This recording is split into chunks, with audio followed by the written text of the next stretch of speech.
students. Today we shall revise about the topics what we have studied in the first chapter of microeconomics, that is introduction of microeconomics.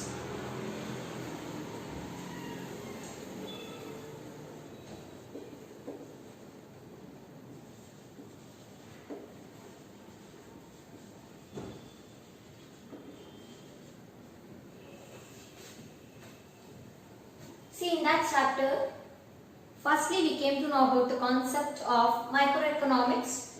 Microeconomics is the study of the behavior of an individual economic agent like a consumer, producer, a firm, etc. in the economy. Isn't it? Then after that we came to know about the concept of simple economy. What do you mean by simple economy? Simple economy, what do you mean by this? See, every individual in the economy or in the society will be engaged in producing one kind of goods or a product or a service. So after production, they will be selling that into the market, okay, by retaining some amount of goods for their consumption and remaining they will be selling it into the market in order to get a profit. And the profit what they earn, by using that they will be purchasing the goods what they require in order to live their life. So within that concept we studied about the examples like a farmer, a weaver, a teacher, etc. Then we studied about the concept called central problems of an economy. Tell me, why does the problem arises in the economy? See, the problem arises because there are scarce resources, means we have a limited resources. So as a result there is a scarcity of resources. That's why the problem arises in the economy. Then what are the central problems of an economy? The central problems of economy are what to produce and in what quantities,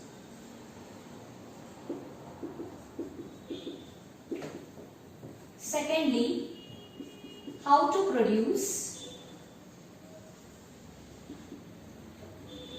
thirdly, for whom to produce.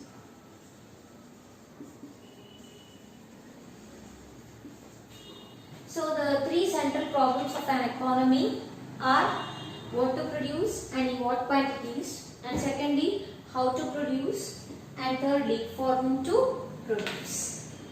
Then we came to know about the other topic like production possibility frontier. What do you mean by production possibility frontier?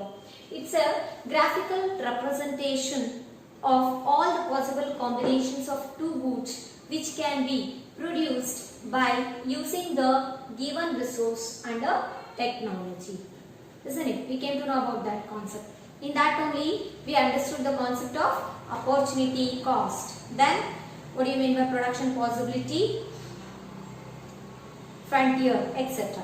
Isn't it? So there we have studied the example like how to produce a corn on a cotton or cotton by using the given resource. And even we had certain assumptions there like the technology remains same and the resources, given resources are used for producing one product completely, means then we don't have the resource for producing other product like this, isn't it?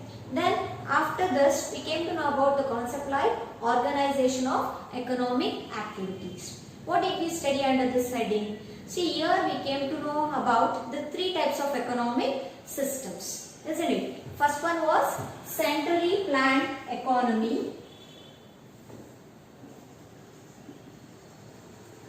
Centrally planned economy.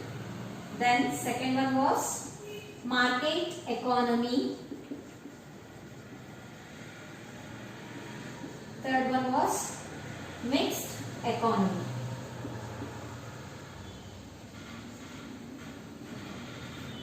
The centrally planned economy can also be called as socialistic economy. What do we mean by this? See, here the means of production are owned, controlled, managed by government sector. Okay, government sector will be taking care of all the production activities and even the distribution will be taken care by government sector. That is a central planned economy. Examples like North Korea, China, etc. Okay, then we studied about market economy. This market economy can also be called as what? Capitalistic economy. Here the means of production are owned, managed and controlled by private sector. Private sector will be undertaking the production activities and they will be distributing the goods and services for the customers in the economy. Okay, they will be having a profit motive, means their main objective is to earn profit. Then we came across the concept like mixed economy. What do you mean by mixed economy? Here there is a existence of both private and government sector. Means both private and government sector will be involved in the production process and even in the distribution work of what? Of goods and services. Okay, India is an example, Pakistan is an example. So in India we are having which kind of economy? Mixed economy. Okay, then after this we came to know about the concept like positive and normative economics.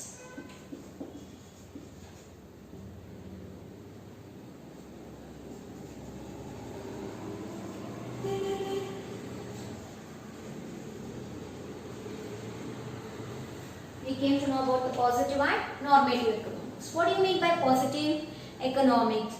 See, it tells about what is and how the economic problems are actually solved. See, positive economics tells about what is the problem and how the economic problem is actually solved.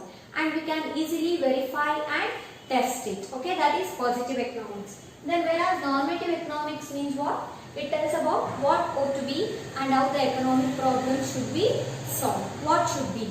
It tells about what should be. ಏನಿರಬೇಕಿತ್ತು ಆಮೇಲೆ ಯಾವ ರೀತಿ ಒಂದು economic problem solve ಮಾಡಬೇಕು ಅಂತ ನಮಗೆ ತಿಳಿಸ್ಕೊಡುತ್ತೆ normative economics. So here this cannot be verified. We cannot test it. We cannot verify and test it. Which one? Normative economics. Then after that we came to know about the concept of microeconomics and macroeconomics. Okay. See, microeconomics means it studies about the individual economic agent, say for example a consumer, a producer, a firm.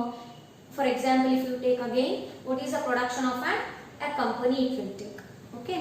Then coming to the macroeconomics, it studies about the aggregate of the economy. Means it studies about the aggregate demand, aggregate supply, the national income, general price level, employment, etc. in the economy. And which is more realistic here? Macroeconomics will be more realistic, isn't it? So after that, micro and macroeconomics we have understood in the earlier classes. So microeconomics is unrealistic in study, whereas macroeconomics is realistic in study. Okay, macroeconomics is realistic in study, so hence it is having so much of use. So we came to know about the differences between microeconomics and even the macroeconomics. So these are the different concepts we have studied in the first chapter. So now let us know about the different types of questions, what you can expect from this chapter for your exam. See, you will be having 6 marks questions, totally 6 marks questions you will be getting in the exam from this first chapter, that is introduction of microeconomics. Okay, you will be having a 1 mark questions, 2 marks questions, 4 marks questions. From this chapter you will not have 6 marks questions. So now let us see the different pattern of questions, what you can expect in the exam.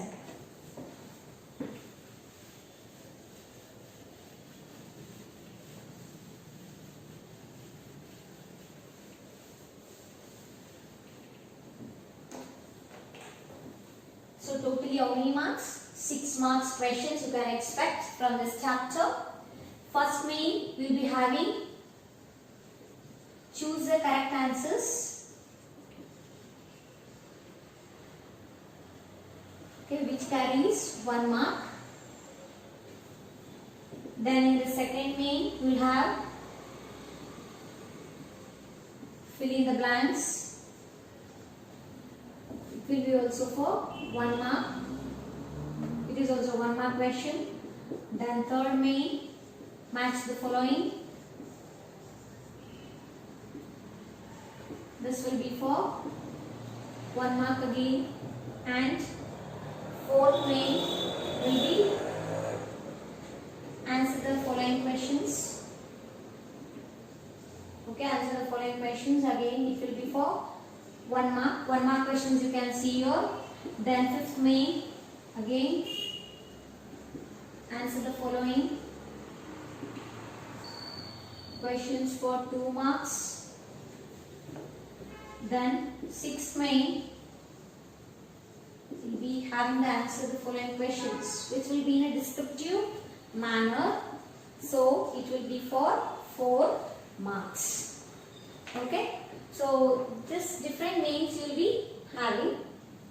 Now let us know the different types of questions. Okay.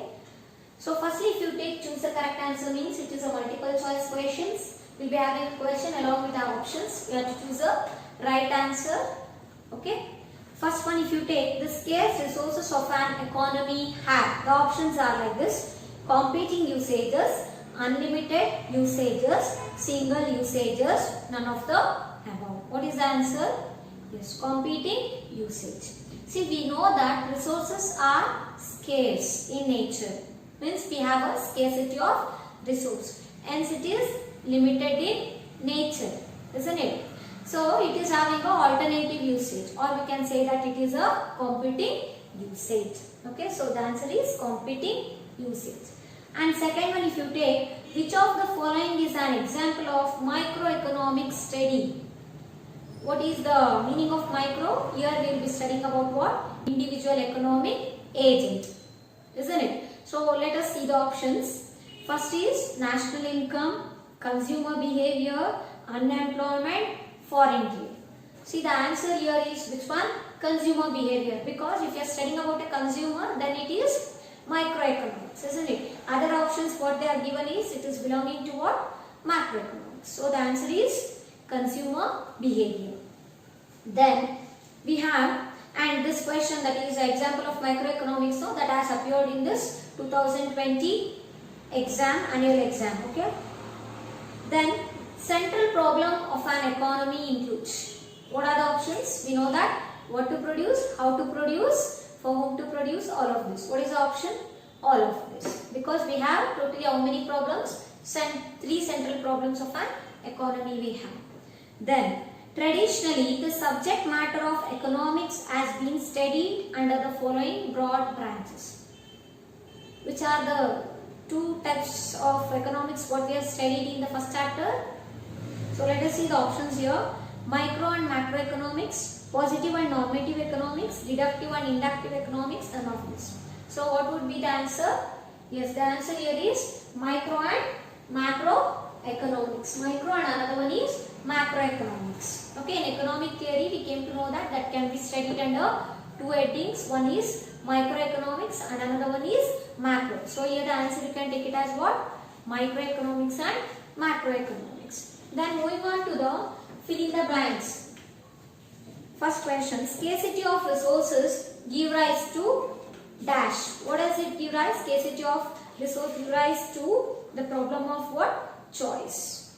Okay, as the resources are limited and it is scarce in nature, what happens? We'll be having a problem of choice. That is, which product to choose. So we can say that problem of choice arises. Then, market economy is a set of arrangements where economic agents can be freely exchanged with each other. Okay, means they are asking which type of economy is having a freely exchange of goods and services. Yes, that is market economy. Okay, then we have in central planned economy, all important decisions are made by dash. Means in central planned economy, who will be undertaking all the production activities and distribution work? Yes, it is government. So the answer here is government. Then in reality, all economies are mixed economy. So this is about the fill in the blanks. Okay. Then moving on to the match the following. let us write the two sides. Okay, that is both questions and answer. Later on we shall match it. First question is market economy.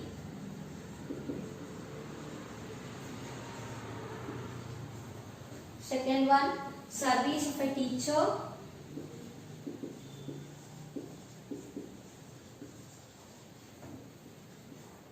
Third one, central planned economy, or we can say it as centrally planned economy. Then positive economics.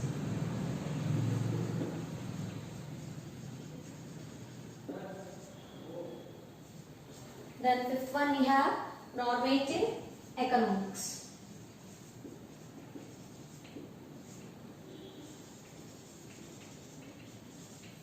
This is A part.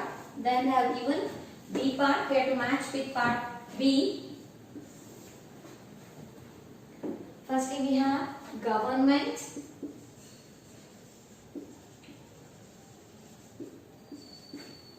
Then B is private sector.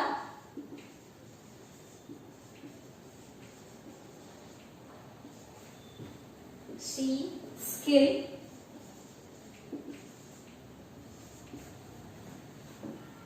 D, evaluate the mechanism.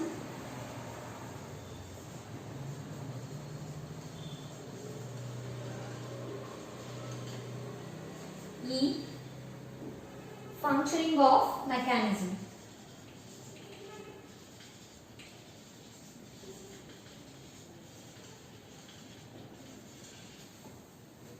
So now let us match the answers for this part A. Market economy. Market economy means what?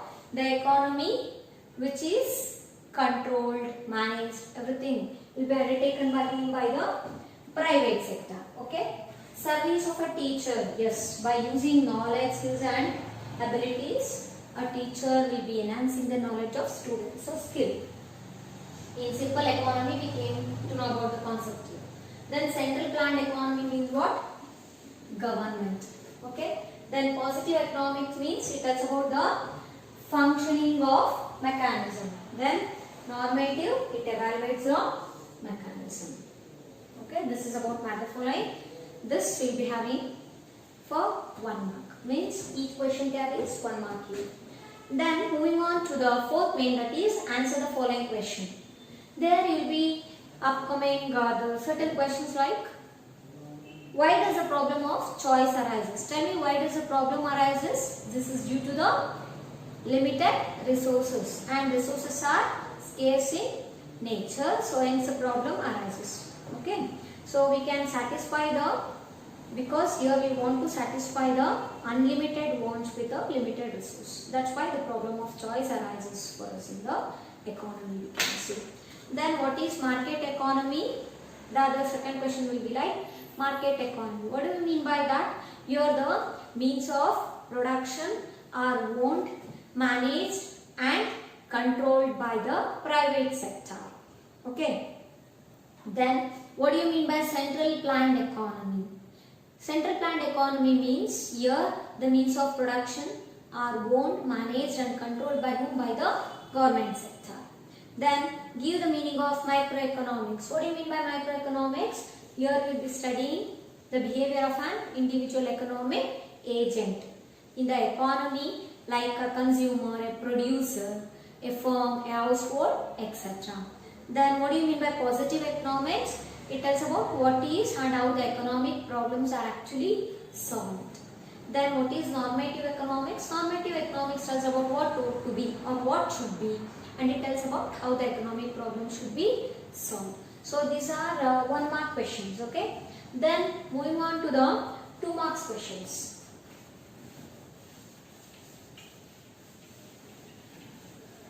So in 2 marks questions we will be studying about the questions like mention the central problems of economy.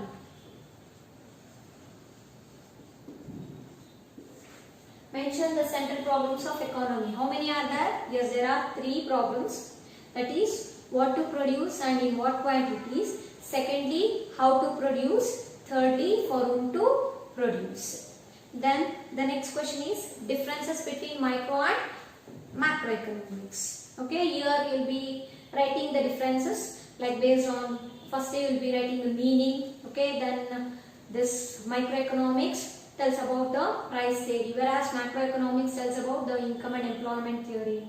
Okay, then micro is unrealistic in study, macro is realistic in study, so it is of so much of use like this. So you will be writing the differences. In the previous classes we have already understood about that concepts. Then the third question will be like differences between the positive and normative economics. Here also first you will be writing the meaning, then the positive economics can be verified with actual data, but whereas normative cannot be verified. Okay, likewise we are having a differences, so you can note down that. Then what do you mean by production possibility set? Yes, where did we study this? Yes, we came to know about this under the topic production possibility frontier. That is, production possibility set means what it tells about. It is a combination of all possible combinations of goods and services that can be produced by using the given resource and the stock of technological knowledge, can be called as what? Production possibility set. Then we have a question like what is opportunity cost? What is opportunity cost? The opportunity cost is the best alternative. It is the best cost, that is next alternative sacrifice in order to produce a good. Under that you have to write the two examples what we have studied earlier.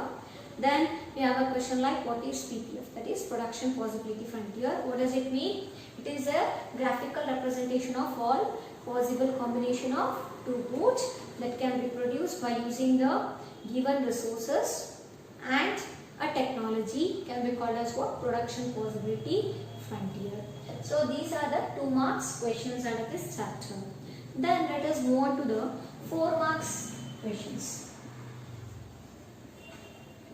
See, under this first one will be like briefly explain how the family farm, weaver, teacher can use their resources to fulfill their needs in a simple economy. So for this we already came to know that in simple economy that every individual will be engaged in producing some kind of goods or a service. So after producing they will keep some amount of the goods or service for their consumption purpose, and the remaining they will be selling it into the market to get a profit. And the profit what they earn will be used for purchasing some other goods. So under that we have taken the examples like a farmer who can produce a corn, then a weaver who can produce a cloths, then teacher who will be imparting the education for the students, etc. So about that you have to give the explanation here. Okay. Then the next question what we have here is briefly explain the production possibility frontier. See, this we already have understood this, isn't it? That is, first we have taken an example like what? How to produce a corn or cotton by using a given resource, and along with a certain assumptions like what? The amount of resources in the economy is fixed, but these resources can be transferred from one use to another, and here the technology also remains same, and even one more point is the resources should be utilized in a proper manner, that is in an efficient manner. Then another one is like with the help of the given resources only we have to produce two goods. Okay, we cannot take any extra resource. This was the thing, and here we came to know that how the corn and cotton are produced. Okay, what is the maximum amount of corn produced and what is the maximum of cotton produced. See, if I am going to produce only the corn means then I will be using all the given resources only for the production of corn. Then I don't have any resource for producing cotton, and vice versa. Okay, then we have drawn the graph for that. Even with the graphical representation we came to know about the concept. Okay, then see, this production possibility frontier question had been asked in this annual exam. Okay, in this year 2020 they have asked this question, explain the concept of production possibility frontier. It's very important. Then briefly explain the central problems of an economy. Okay, we know that scarcity of resources gives rise to the problem of choice, and these scarce resources are limited in nature, but they are having a alternative usage or competing usage. So as a result, we have problems of choice, we can say, and we have studied about mainly the three problems, that is what to produce and in what quantity, and secondly we have studied that how to produce, means whether you are going to adopt that capital intensive method or labor intensive method. Then third problem is like for whom to produce, means for which section of people, for which category of people you are producing these goods in the economy. So totally here you will be explaining about what? Three problems of an economy, that is what to produce and in what quantities. Secondly, you will be explaining about how to produce. Then thirdly, for whom to produce the goods in the economy. Next we have the other question, like write a short note on the central planned economy. So here we can say that centrally planned economy can also be called as what? Socialistic economy. Here the means of production are owned, managed and controlled by government.